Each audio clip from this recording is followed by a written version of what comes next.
আমরা কি রমজানে কোরআন তেলাওয়াত করছি? একটু চিন্তা করুন তো, আজকে আপনি কতটুকু পড়েছেন? এই রমজান ব্যাপী প্রত্যেক দিন যদি একটি পারা করে আমরা তেলাওয়াত করি, তাহলে আমাদের একটি খতম হয়ে যায়।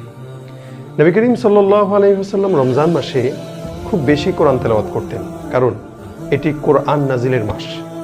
জিবরিল আমিন আসতেন, রাসূল সাল্লাল্লাহু আলাইহি ওয়াসাল্লাম প্রতিদিন জিবরিল ফেরেশতার সাথে কোরআন মাজিদ দাওর করতেন। রাসূল সাল্লাল্লাহু আলাইহি ওয়াসাল্লাম শোনাতেন, জিবরিল ফেরেশতাও শোনাতেন। এভাবে রাসূল করিম সাল্লাল্লাহু আলাইহি ওয়াসাল্লাম অধিক পরিমাণে রমজানে কোরআন তেলাওয়াত করতেন। আমরা যারা কোরআন পড়তে জানি না, আমরা কিন্তু একটি কাজ করতে পারি। এই রমজান ব্যাপী যে কোনো আমার পাশের মসজিদ অথবা কোনো মাদ্রাসায় যে কোনো ওলামা ইকরামের তত্ত্বাবধানে আমরা একটি গ্রুপ করে প্রত্যেক দিন কমাস কম অন্তত আধা ঘন্টা বা 20 মিনিট করে হলেও কোরআনের চর্চা করতে পারি। আমাদের সালফে সাহেইন, আমাদের আকাবির আসলাফ, আমাদের সালাফ খালাফরা রমজানে অধিক পরিমাণে কোরআন তেলাওয়াত করতেন। এজন্য আসুন আমরা রমজানে প্রতিদিন অন্তত এক পারা হলেও কোরআন তেলাওয়াত করি। আল্লাহ পাক আমাদেরকে তৌফিক দান করুন।